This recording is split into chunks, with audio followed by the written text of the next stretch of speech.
cool. Director Garrett, are we cool to start? Okay. Okay. Everybody cool? Okay. Seeing as it is 5 o'clock, we can go ahead and call the meeting to order, our regularly scheduled Board of Elections meeting for August 25th, 2026. Of course, main item that we'll be discussing is our early voting hours and times. But before we get into all that, I would invite everyone to rise and recite the Pledge of Allegiance with me, referring to the flag here behind the dais. I pledge allegiance to the flag of the United States of America and to the republic for which it stands, one nation under God, indivisible, with liberty and justice for all. Thank you. Our next item is the approval of the agenda itself, and I would be happy to accept a motion. I motion to approve the meeting minutes for July 28th, regular meeting. I'll second the motion. Oh, sorry, Ginger. Yes, I would ask Member Daniel to withdraw the motion and Sorry, wrong motion. introduce a motion to approve our agenda. Approve the But agenda. Don't worry I'm about it. sorry. It happens to the best of us. Second. Okay. Randers seconded. Was that motion made? Yes, it was. Okay, so moved. Second has been made. Okay. Motion and second been made. Any further discussion? Seeing none, call the vote. All in favor signify by saying aye. Aye. Aye. Motion carries unanimously. And that's a pretty cool thing that now we have all our full entire board. We just took our first full vote, unanimous 5-0 to approve our agenda, which of course is mainly logistical in nature, but I just want to point out that of our members here on the board, we have 2 new members. Of course, we have Mr. Andrew Rose, who joined us recently, welcomed him at our last meeting, as well as Kelly Hooper, a prominent attorney who has done a lot of work here in the community, and I'm really looking forward to her work on the board, working with her and introducing her to all of our staff members, board members, and the public at large. So before we jumped into public comments, I just wanted to introduce Member Hooper. All right, well, thank you. I don't know about being prominent. I appreciate you saying that. I'll pay you the $5 after the meeting's over. But can you hear me? Okay. Well, I appreciate the opportunity to be on the board. I've lived in Fayette County since 2012 and have been an active member. And so I see this as another opportunity to give back to the community. And so I look forward to working with everyone. Thank you, Member Hooper. Okay, that brings us to our public comments. Speakers will be given a 5-minute maximum time limit to speak before the Board of Elections about various topics, issues, and concerns. Speakers must direct comments to the board, and responses are reserved at the direction of the board. So if we have any public comments, please come up, approach the podium, state your name and your Fayette County residency, and then begin your comments. I'm Laura Line, and I'm a Fayette County resident. I would like to welcome the new members of the board. I have been a Fayette County resident for over 40-plus years, which means I am a Fayette County voter, and my taxes help pay Fayette County government employees. All of you have received, along with all State Board of Elections members and all of our county officials, as well as the county attorney for your board, a copy of a request for action against the Fayette County election director. This complaint describes the termination of five poll workers during the AIP election this year. It's disheartening that we have not received any type of response to this complaint. Just to refresh your memory, a scanner was closed and tabulated instead of being shut down during AIP elections on April 28, 2026. The election office was notified at once, and we followed all directions given from that point on. It has happened several times during AIP elections in Fayette County, as well as statewide in AIP elections. We completed an incident report and had it ready the next morning before the election director requested it. On April 29th, the Secretary of State inspector came to the precinct during a routine inspection. She commented on how well the precinct was set up and appeared professionally managed. She noticed the scanner was closed. I explained to her what had happened the night before. She called her supervisor, and the supervisor spoke with me. In speaking with him, it sounded like he did not know about the incident. It is my understanding that this is supposed to be reported immediately. Just before the polls were closing on April 29th, we were told to wait for the election director to come speak with us. The director told the workers involved, as well as me and the 2 assistant managers, that we were being terminated. The initial reason was she could not keep answering to the state for issues dealing with elections. Just a side note, the Secretary of State investigator who handled the investigation into this incident stated that she had never heard of poll workers being fired for a first-time offense of this nature. It is certainly a first for Fayette County. Bear in mind the director fired 5 of us for this first-time offense. This investigator requested and was sent a copy of the complaint sent to the State Board of Elections. Our termination papers stated that there were recurring operational challenges associated with this location which required a reset. I called BS on this because the only incident that we were aware of was to do with the wrong paper being used in the BMD. This paper was sent from the election office, and we were not told that an incident like this had happened earlier, so we had no idea to watch out for it.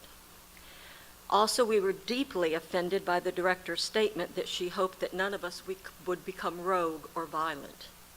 Seriously? What type of professional statement is this?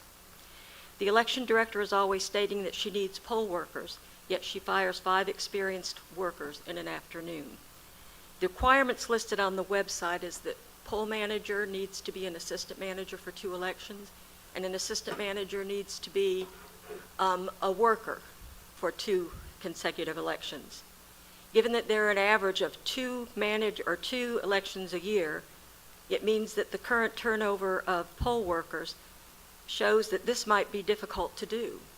I'm wondering if these guidelines are being followed. 3 of the individuals worked in Brooks from that precinct. Brooks is an old established neighborhood. Everyone knew these workers, and imagine their surprise when not one of their original poll workers showed up for Election Day because they had all been fired, resigned, or were moved to other precincts. I had the same experience with friends who worked at Fayette County, wondered where I was. Fayette County is different from all other counties, yet we are growing, but still have that Mayberry community. The election director doesn't seem to understand, even though I'm sure this was explained to her several times. Without experienced workers, you can't run a successful election. In closing, I'd like to say that I watch a great deal of British TV. A saying that they have says, have a care. This means take a closer look, pay attention. So I'm asking this board, please have a care. We could easily end up on the national TV news again, and not in a positive way. Thank you for your time. Thank you for your comments. If any additional comments would like to be said, please again approach the podium, state your name, your Fayette County residency, and begin your comments.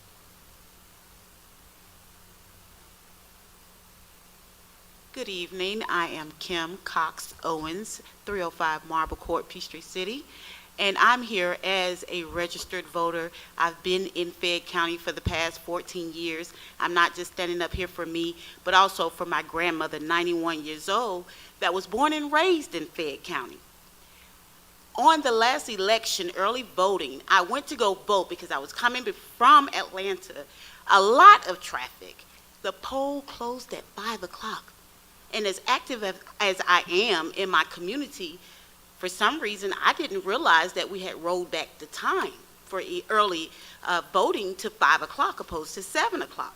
So I feel for those people who travel as far as Gwinnett for a decent paying job to come and try to early vote and get here by 5. That's got to be extremely stressful because it was stressful for me to go through that Atlanta traffic. I missed the vote. I could not vote on election day because I wasn't going to be in the country. So I came early. Where usually I vote on the first day of early election, I voted on the last day. So I missed my opportunity. And it hurt me so bad that I couldn't stand to vote and represent my grandmother who was here voting for Fayette County. Disappointed in myself, I'm also disappointed in all of us that's not taking responsibility for knowing that you got to give us more time to vote. We cannot be expected to have a full-time job, sit in today's traffic, even the traffic we have in Peachtree City, and get there to vote by 5 o'clock. I am pleading with everybody to have a sense of urgency in making a decision to move that time back to 7 p.m. on every single day that we have early voting, as well as Election Day.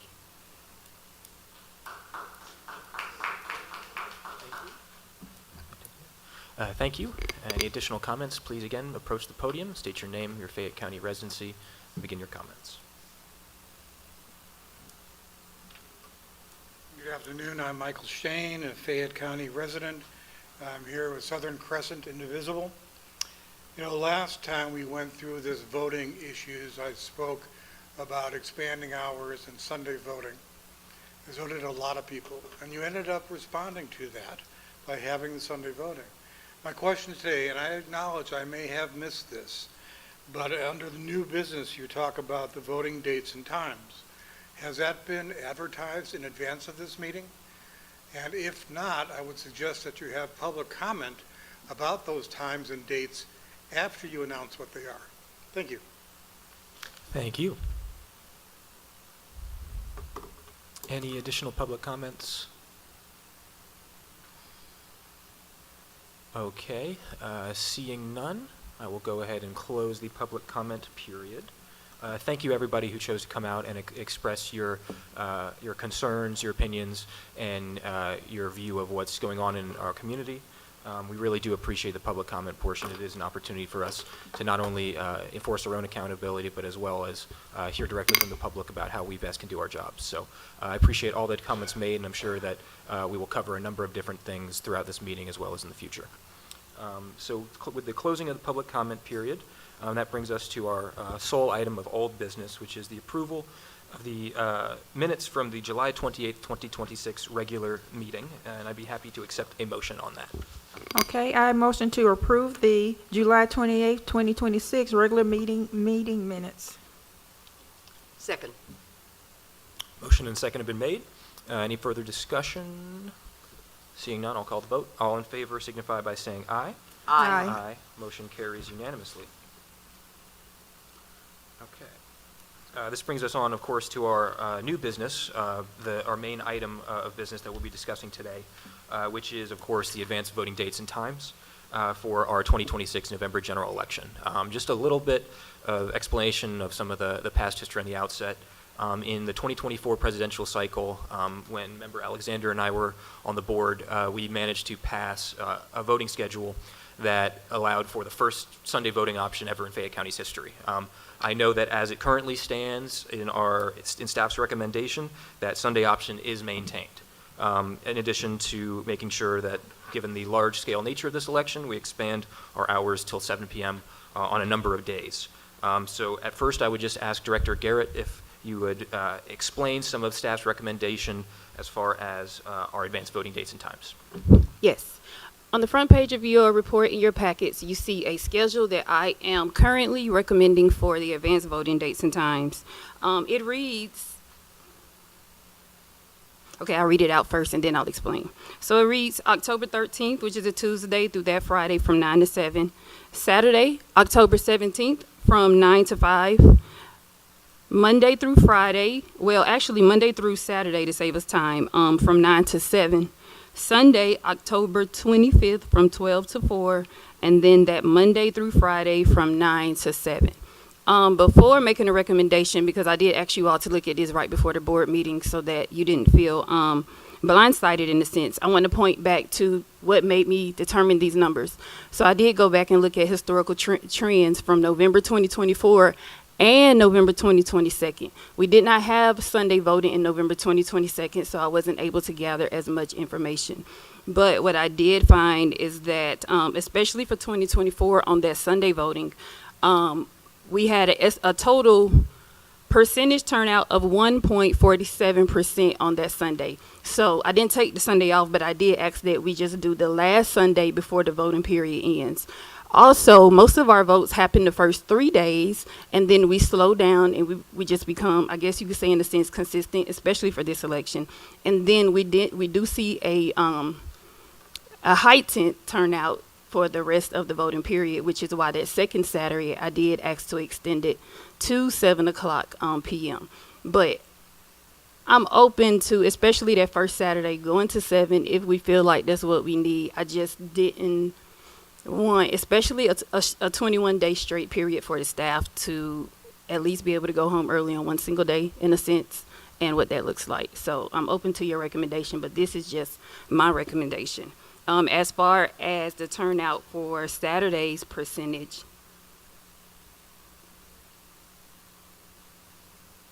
it was a 2.62% in November 2024.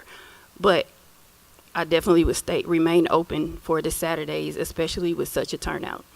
Also, one of the things that we tackled back in May and the year before is our equipment count. So I just want to make sure that you understand, for all of our polling locations, I'm going to increase the equipment, because especially on that last Thursday and Friday of advanced voting, that's where we see the longest lines.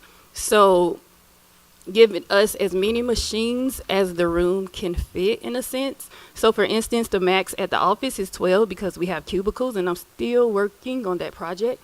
But looking at what we can do to kind of get more machines there as well. We typically do 12, 12, 10, and 6. So at the 2 libraries, we do 12. At the office, we do 10. And then at Tyrone, we do 6 because of space. But I would also like to announce, not to take away from Board Vice Chair Alexander, that Tyrone has finished their renovations. So we will be moving that advanced voting facility to their new location down the street at 8081 Sonoya Road. And it's in your packet. But in your packet on the second page, it only says Tyrone, and then there's a dash because they have not given me an official name.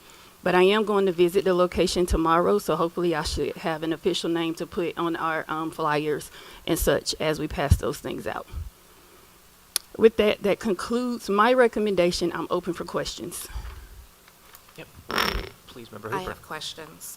First of all, if you could go back through the number of machines that you plan in each precinct and do it real slowly for those of us that are writing down.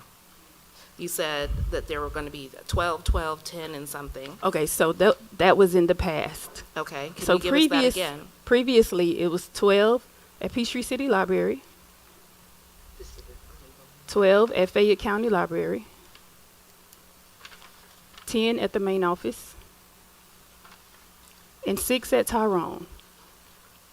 And it was 6 at Tyrone because we were voting in the city hall, and they put us in 2 separate offices to vote. So the space was limited. Okay, and then you said that you plan to have 12 at the main office this time? At the least. We have 12 cubicles, so technically that's our max. But we do have a line on the last day of advanced voting, and I can't not acknowledge that. So if I can come up with a clever way to establish more machines and still have voter privacy in a sense, then I am looking at that option and what that looks like. And the number for Tyrone will be 6?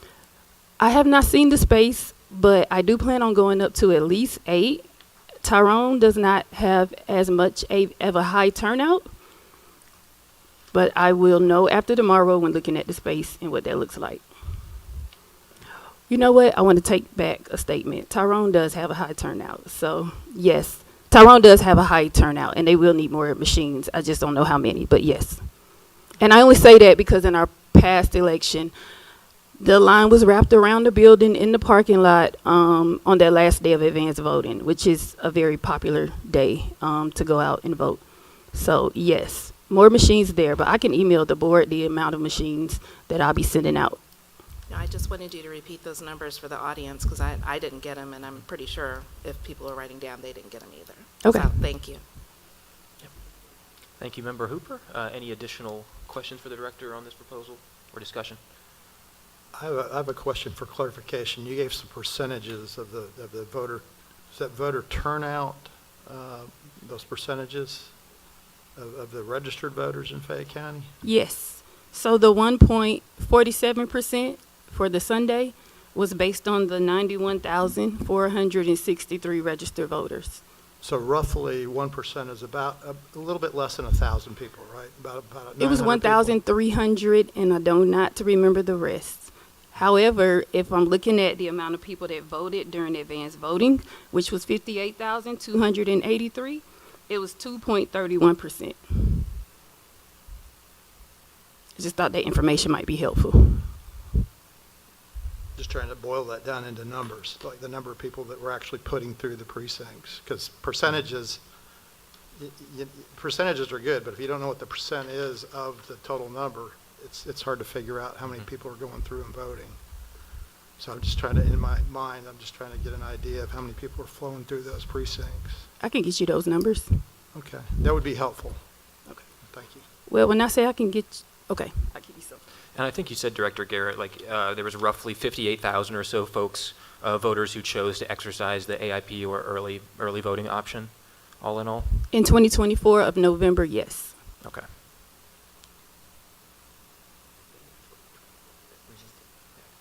And just a little point of, I guess, context here as well. From the May general primary election that we had earlier this year, you know, we really we were caught flat-footed in a lot of ways. You know, we had an extremely long ballot. We had a number of different candidates. We had a lot of enthusiasm to come to vote. But of course, because it was such a long ballot, it took folks a long, long time to get through the entire process. And so, as we look forward to November, luckily, because it's going to be much shorter than having numerous different candidates for a single position, as well as the partisan element, now we will just have everyone voting on this general ballot.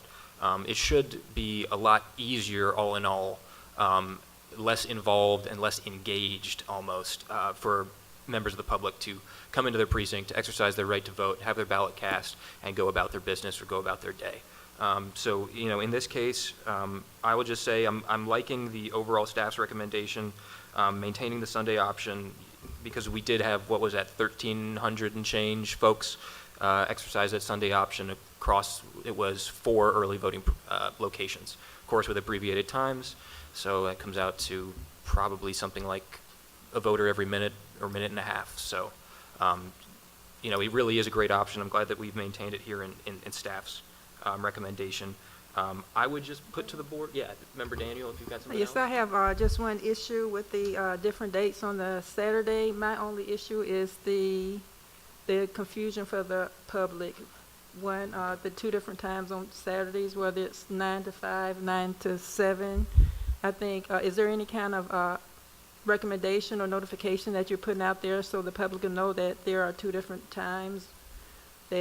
So I know there's going to be some people that show up and say, oh, it said 7 o'clock last time, now it's 5 o'clock. What is it, 9 to 5 or 9 to 7? So I'm open to 7 o'clock. I want to say that first. But even if Okay. I was not, as far as what I put out there to the public, and this question comes up a lot. Oh. I put out advanced voting flyers. I do ask the libraries. We have been sending it to the precincts. However, we know how us humans, and you notice I said us, that means me too, can sometimes overlook information. I have no problem with doing the 7 o'clock p.m. because you're right, the consistency is much better across the board for the public's eye. So I actually would recommend the 7 o'clock p.m. versus the 5. Yeah. Thank you, Member Daniel. Took the words right out of my mouth. I was going to argue for that as well, just for the sake of consistency and lack of confusion for the public, making that first Saturday to be 9 a.m. to 7 p.m., just in line with all other days that are not Sunday. Please, Member Alexander, Vice Chair Alexander. First of all, I would like to say that I believe in 2024, our first year on the board, was the first time Can you that talk in the we mic? extended the hours to 7 p.m. Sorry.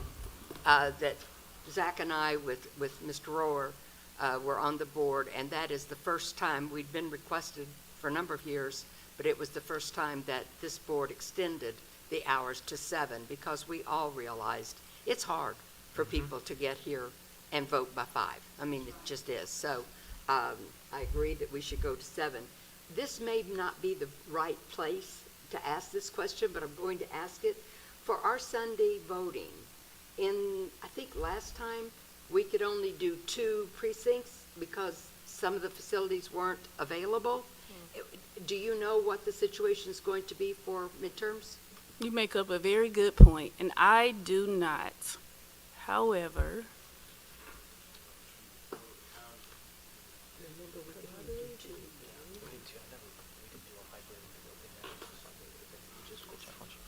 Yeah, just a little another piece of context to that. Oh, Director Gary, I you wanna go don't- ahead? I don't foresee a problem with those locations. I know with Fayette County Library, they were closed and we received pushback on that. But given the nature of this election, I don't foresee any issues. I'm sure about the office, of course. I'm sure about Peachtree City, and seeing that Tyrone is now at its own location / building, I'm almost certain that we will be able to use that facility. So as far as motion-wise and taking action on it, is there a recommendation? Sorry, the motion can be made with all the locations included, and if we have issues with any of the locations, we can come back and change that if we have to. I'm 90% confident, and I say that with shaky knees.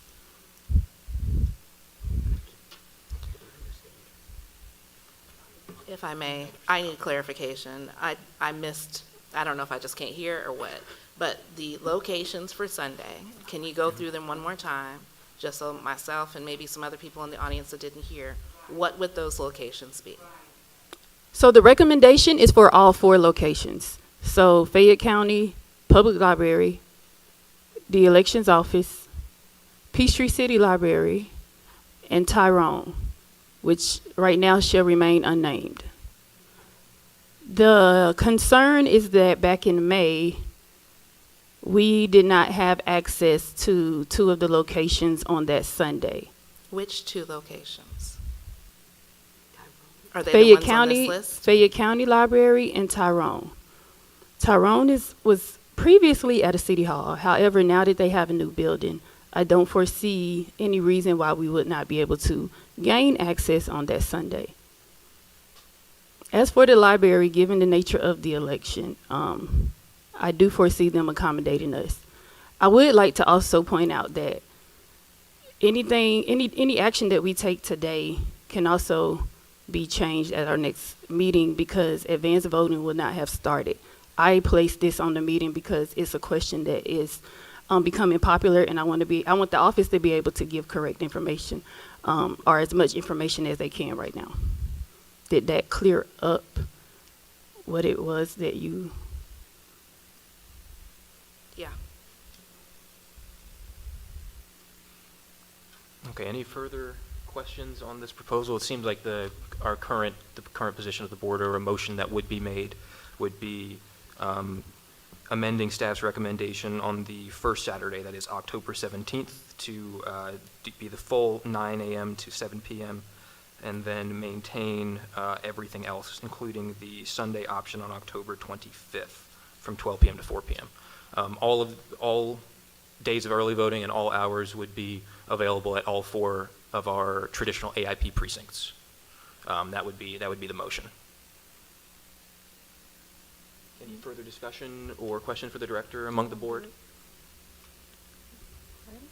Okay, I motion to amend the Saturday, October 17th date, time from 9 a.m. to 5 p.m. from 9 a.m. to 7 p.m. and all the other days remain, and times remain the same. Okay. That motion has been made. Is there a second? Second. A motion and a second have been made. Is there any further discussion? Okay, seeing none, I will call the vote. All in favor of accepting staff's recommendation with the amendment on the first Saturday, which would be October 17th from 9 to 7 p.m., and making everything else remain the same, all in favor signify by saying aye. Aye. And it looks like anyone in opposition, any nays? Okay, I believe everyone was an aye. Okay, then the motion carries unanimously, 5-0. And just for the public's awareness, once more time, that we just passed, the advanced voting hours would be starting on October 13th, that Tuesday, would be 9 to 7 p.m., all the way up until Sunday, October 25th, which would then be 12 to 4 p.m., and then again starting the following day, Monday, the 26th, until the last Friday of that week, which would be 9 to 7. So all weekdays and Saturdays from October 13th through 30th are 9 to 7 p.m. at all 4 of our traditional AIP locations. That Sunday, October 25th, will be 12 to 4 p.m. And again, those 4 locations are our Fayette County Elections Office here in downtown Fayetteville, 175 Johnson Avenue, Fayette County Public Library, which is 1821 Heritage Parkway, downtown Fayetteville as well, Peachtree City Library at 201 Willow Bend Road, and then Tyrone TBD, as far as the name, but that is, of course, 881 Senoy Road. Okay, so that is our large item of business now out of the way. Next item is the approval of the City of Fayetteville's intergovernmental agreement. Just real fast, we have this item that came up because there are some, and correct me if I'm wrong here, Director Garrett, we got some ballot measures that we kind of have to put on the ballot here in Fayette County. And so this is an agreement between us, the Fayette County Election Department, Board of Elections, with the City of Fayetteville in order to conduct that ballot measure election, put that on the ballot for residents of the City of Fayetteville, and make sure that all eligible voters that should be voting on this measure will be able to. So Director Garrett, please give us a little bit of an explanation of what we're looking at and what we will be discussing and voting on. So last week, we all received a copy, and in your emails, a copy of 3 local acts that were passed by legislation to hold a homestead question on the ballot. One of those was for Fayette County. The other one was for Fayette County Board of Education. And the third one was for the City of Fayetteville. Since we do not oversee or govern the City of Fayetteville, in order to host their particular question on our ballot, we have to go into an intergovernmental agreement with the City of Fayetteville to be able to move forward. So in your packet, you do have a copy of the intergovernment agreement. It is the same as previously, basically stating that we will host the question on your ballot. There is no charge as long as we are already hosting an election and there's nothing extra that needs to be done for them, in which this case, it is not. It's simply agreeing that we will put your question onto the ballot as well as verify and certify your results on your behalf so that they can receive the results from running that election. Are there any questions for me? Is there a precedent been set for this before?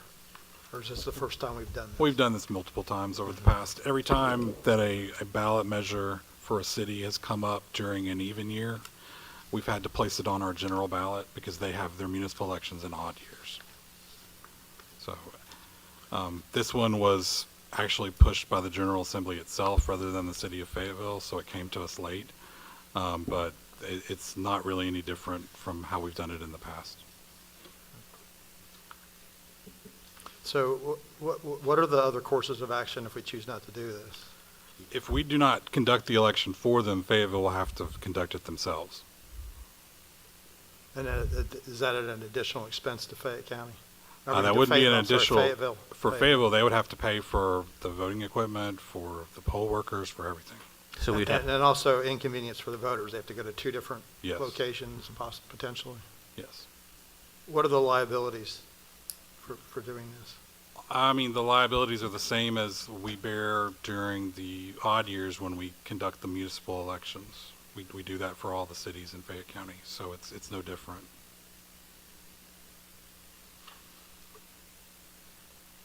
So I guess my question is, if there was something went awry on this election, could the City of Fayetteville sue Fayette County Elections Office? I mean, I don't know.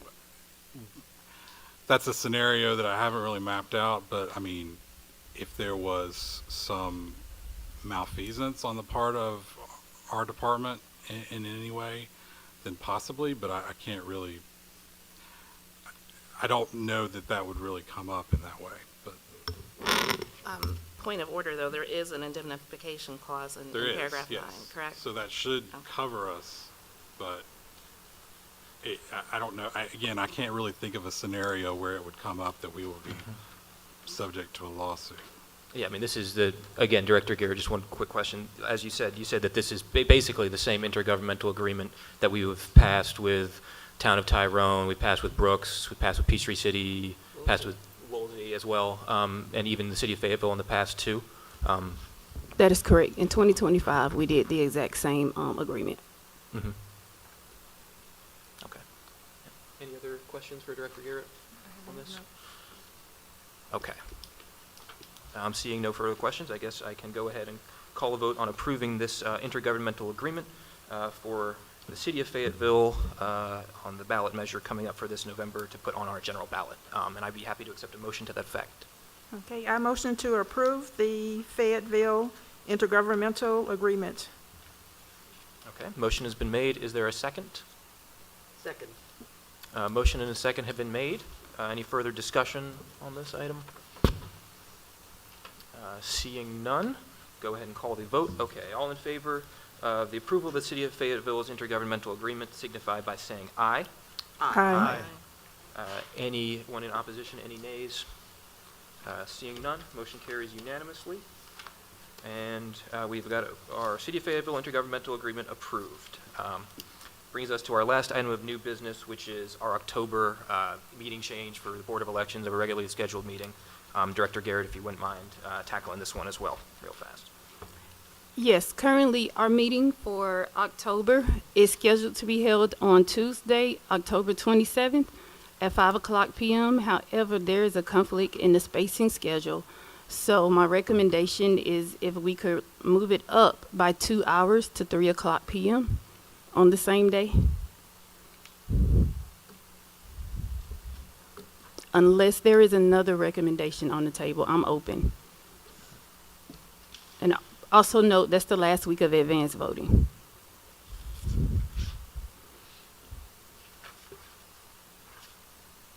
Okay. We would move the meeting just up from 5 p.m. to 3 p.m. on Tuesday, October 27th. So that's, of course, the fourth Tuesday in October, our normally scheduled meeting, just bumping it up by 2 hours. Is there any thought on how that would impact the public's ability to participate and attend the meeting? Could you repeat the beginning of the question? Sure. So if we move the meeting 2 hours up, that means that the public would be impacted and they wouldn't be able to come and participate in the meeting for those that are expecting for it to be at 5. Was that considered at all in your recommendation? It was not considered. I'm open to another day. Brianna, did you say that this facility was not available at 5, and that's the reason we have to consider a date change or time change? Yes, ma'am.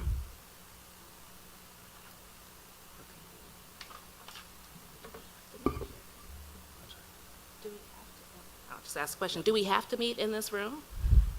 In the past, we have met at the library. Of course, that would be another logistical question if we could get that venue. My only potentially. concern, and I'm not trying to be obstinate, but my concern is that many people like myself work in the city and would like to come down for meetings that are of particular interest to them, including the election board.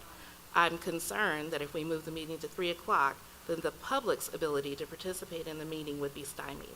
Therefore, my recommendation is that we look at either another location or we look at moving the meeting later in the day so that the public can attend. What about another day? Are you available another day? Sure. I just think the time needs to stay the same. The public needs to be able to participate. So I guess, given the fact that it is the October meeting and we do have another meeting until then, I guess we could ask Director Garrett to develop a couple of different options for us, and then potentially decide on our October meeting at our September meeting. And the other place would be the library. However, advanced voting is taking place on that same day.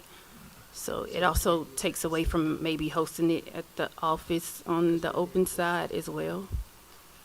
But I will look into other spaces. So we're going to put it on the agenda for the next meeting. Yeah, I guess I could accept a motion to table this discussion until our next meeting, because I do hear Member Hooper's point on this. Absolutely, we want to be as inclusive as possible and make sure that folks, if they're coming down from having to get off 75, 85, and all of the traffic, that, Lord, and hopefully you don't have to come from further than that, right? I know I've had to drive through 400 recently, and it seems like it's always under construction. So, yeah, absolutely, that's something that we need to be more cognizant of, and I guess I could accept a motion to table our current October meeting, or at least table the discussion of our October meeting change, and then additionally direct staff to give us a few options as to later meeting times or a different day or a different location potentially for that meeting. Right. So my motion is that we would table discussion on this until the staff can come up with other options for the meeting in October. Okay. Motion's been made. Is there a second? Second. A motion and second have been made. Any further discussion? Seeing none, I will call the vote. Okay. All in favor of tabling the discussion until staff gives us a small recommendation packet as to how to go down an alternative route? No further discussion on this? Okay. All in favor signify by saying aye. Aye. Aye. It seems like that motion carries unanimously as well. Okay, this brings us to our public hearings. The public hearing of staff's challenge to remove registered Fayette County voters from the electors list who are registered in the state of Georgia's Secretary of State voter registration system as deceased, mentally incompetent, canceled, or felon, as well as precinct and/or polling location changes. Of course, this spot on our agenda is only has business in it as needed when we have an opportunity where we need to change a precinct location. But largely it's for us to acknowledge the removal, the normal list maintenance process that the Secretary of State goes through to keep voter rolls as clean and up to date as possible. At the end of the day, we have very little authority in this. It really does happen at the state level. But then the great part is that when we have this information, we enjoy sharing it with the public to be as transparent as possible as to what's going on in our elections office, the state office, and try and just improve everything and be above board. So with that, I guess, Director Garrett, I could ask you for the numbers. I guess I could actually state them because I've got them right here.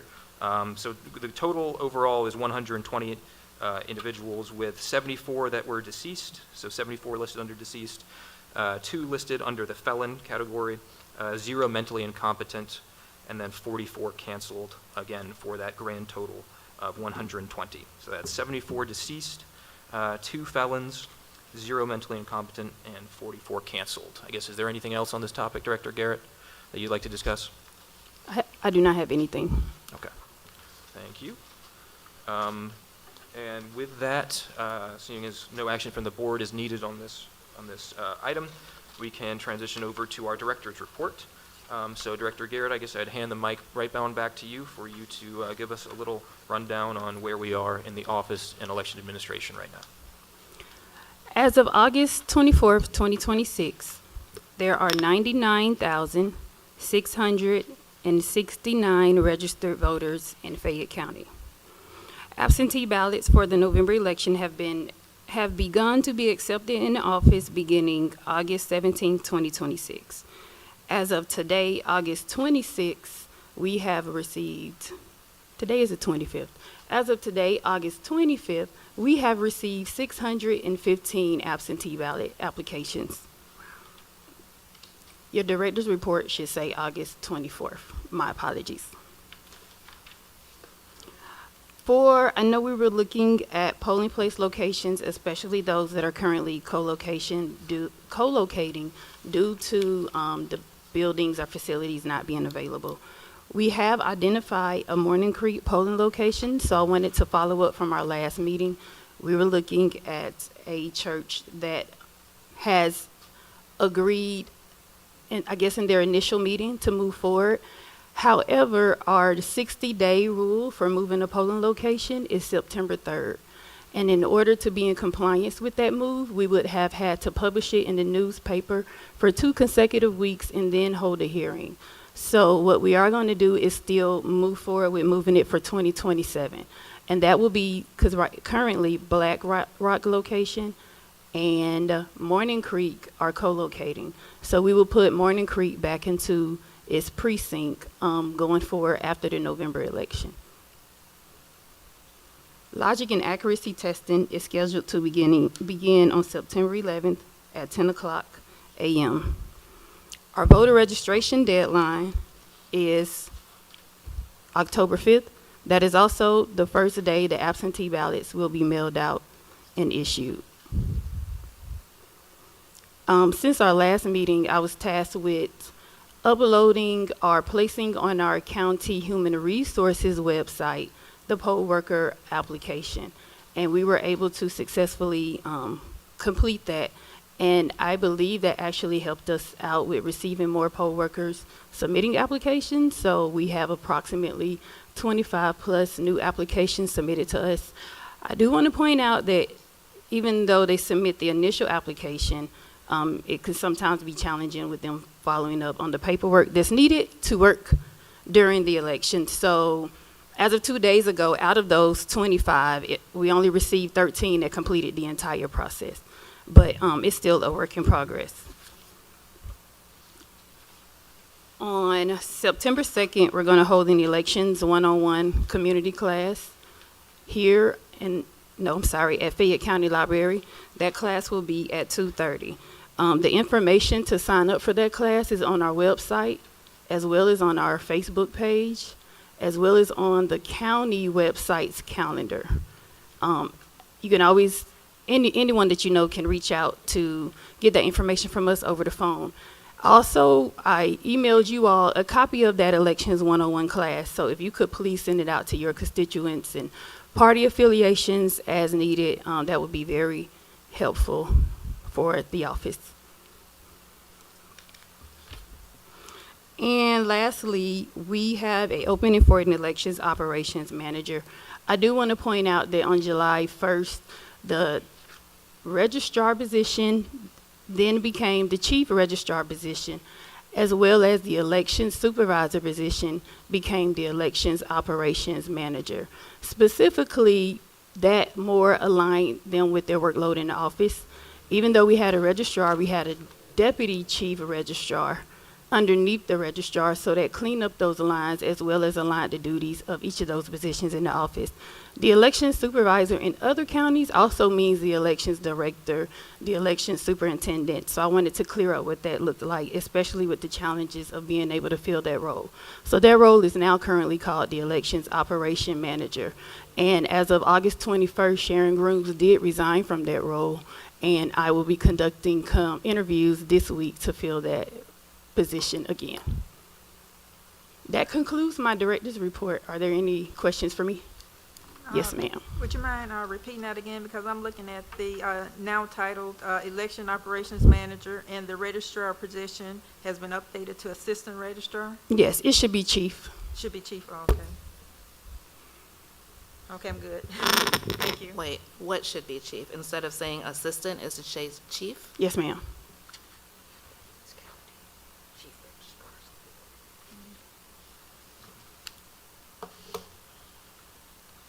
And this is just aligning to clarify and reduce confusion from statute, as well as clarify roles and responsibilities at the same time? Absolutely. Yeah, is there any additional questions for the director on the director's report? Please feel free. Yes, ma'am. Vice Chair Alexander? Thank you. Would you address and give us a little bit more information about the Deputy Registrar Initiative? I think, did you say it was going to be September you were hoping to conduct training or selection or whatever? Can you just explain that, please? Yes, ma'am. So we are starting a new program called Deputy Registrars, which already exists across the elections platform. However, it did not exist for this county. What that program does is has individuals in our office take a series of 3 classes to obtain as much information about elections as possible, and then they're able to go out into the community to serve on behalf of the office. So the difference from them running, I guess, third-party organizations that will go out and participate in the voter registration drive, they can get the applications from us, but they can't necessarily say that they represent the office. So now this will input a program for us to be able to use some of our seasonal employees to go out into the community on our behalf and conduct voter registration drives. So it's cleaning up the process lines and also giving us an opportunity to expand out, especially with such limited staff. The reason that I mean, I'm sure you're going to put out more that we could provide to our members or people we know. I mentioned this, didn't know it was going to start in September, but to some of our people who have, where you've gone out and done voter registration drives in the past, and they have actually done the registration at their church or wherever, and I said you might be interested in, I understand they're going to be doing deputy registrars where you can go out, and I think they have more flexibility. Is that correct? Where before they had to say where they were going to do a voter registration drive and the date and times. Is that correct? And these people can go wherever. Is that right? So deputy registrars only can go out to assigned events from the office. We still have the voter registration class available on request where we go out and we just educate people on voter registration drives and what it is that you can and cannot do. However, when you host those as a private entity, not on behalf of the office. So the voter registration class still exists. The deputy registrar just extends the office out a little more because there is a demand and interest in the community for us to be out there in the fields more and to be represented more, especially making sure that we put out correct information.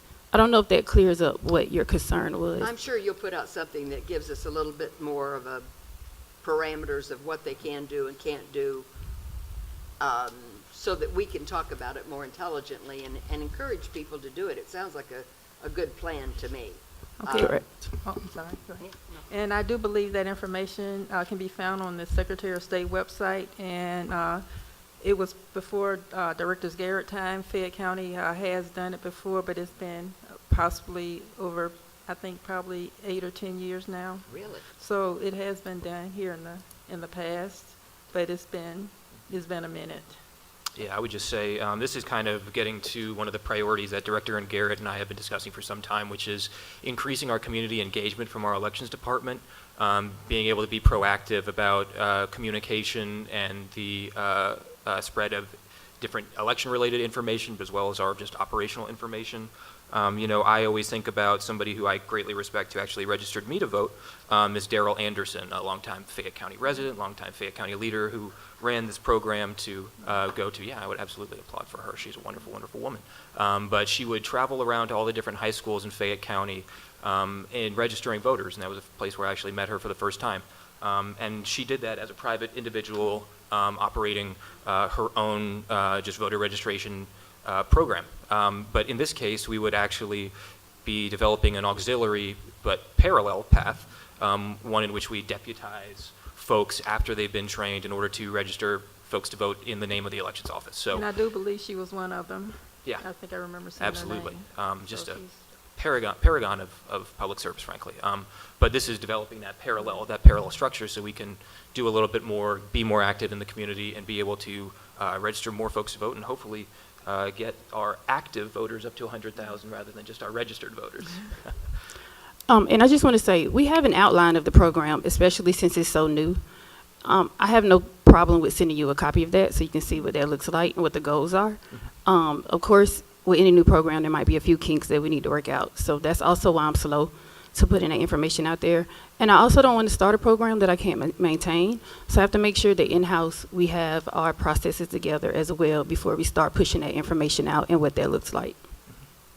I was furiously flipping through the code to try to find the section about deputy registrars. So just for everyone's information, it's OCGA 21-213 that describes the county deputy registrar program and the requirements. So when we get your recommendation, hopefully it will comply with the statute. Okay, any additional questions for Director Garrett for the Director's report? Okay, seeing none, I guess we can go ahead and move on to our attorney report. Attorney Stow, you got anything for us? I do not. Okay, thank you, sir. And seeing as we do not have an attorney report, that leads us to our board member reports. First, I would invite our new member, Kelly Hooper, to introduce herself, to just give a brief report, talk about maybe her background, some of the things that she's excited to work on here on the board. Be as brief or as lengthy as you wish, but welcome to the board, Member Hooper. Well, you give me a microphone, I might just keep talking. But my name is Kelly Hooper. I am a local attorney. I've been practicing law since 2007. I have an office here in Atlanta, and I serve as local counsel for a number of law firms, as outside counsel for a number of firms. I'm like a trial consultant, basically. One of the things I think that you'll notice, and you probably have noticed, is I ask a lot of questions. I think maybe that might be the reason why my name was floated for this position, because I am always curious, and not in a mean way, but just I want to make sure that everything is super clear so that there's no confusion. So I hope that that is all received in the manner that it is intended. But I am very happy to be on this board. I'm very glad to add whatever expertise I have.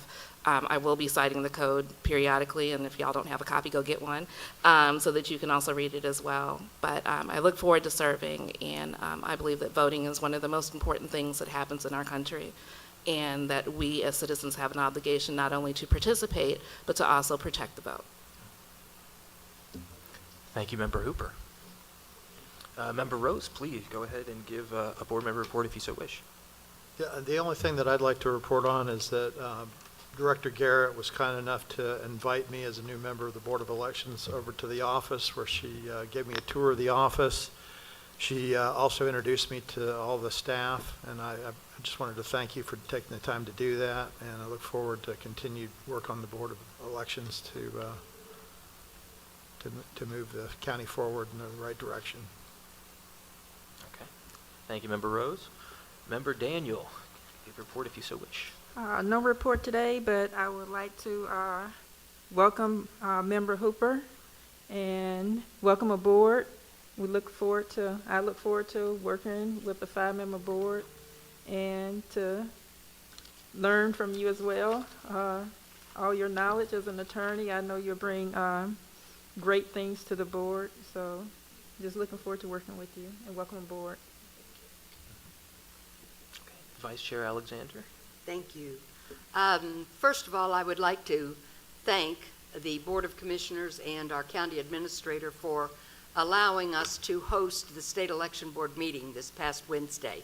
We had a great turnout, and I think it's very important for any of those that can attend these type of meetings so we can learn and better understand the functions of the various agencies, especially the State Election Board. One thing that I did want to bring up is at the State Election Board, and I know we're getting ready to go into an election. The State Election Board has sent out last Friday an email that they had an investigator's report that went over this voter registration tool called ELLY, E-L-L-Y. It is a free tool. It's now used in about 42 different states. Allows us to do a lot more checking of voter registration than we can currently do. And so I just wanted to bring up that the State Election Board has now put a link on their new website so that you can look at it, you can go to it. For you to do anything to really understand it, you would need to get access, and that can happen. The State Election Board is recommending that each of the counties look at it. So I just wanted to call that to your attention. It's an excellent tool as far as I can see. So if any of you want to get access, let me know, and we'll make sure that you get signed up. Otherwise, I think that's it. Thank you. Thank you, Vice Chair Alexander. I'll just give a quick report again. Welcome, Member Hooper. Really look forward to your experience and your wisdom, improving our operations and our success here on the board. We're staring down a really, really big election here, all the constitutional offices, a U.S. Senate race, as well as a number of local races too. So it's a big election, but I think that we here on the board, given all the diverse experiences in elections, in accounting, in logistics, and in law, I really do think that we have a really strong team that's going to be able to serve the public as best as possible going forward. So with that, again, I'll just say kudos to staff. Thank you for everything you do. And with that, I don't believe we have any items that are required for executive session, no discussion of litigation or personnel. So with that, I guess we can go ahead for adjournment. So I would accept a motion. Okay, I motion to adjourn. A motion has been made to adjourn. A second is not required, but always welcome. Heard a whispered second. Any further discussion? Okay, seeing none, I'll call the vote. All in favor of adjournment signify by saying aye. Aye.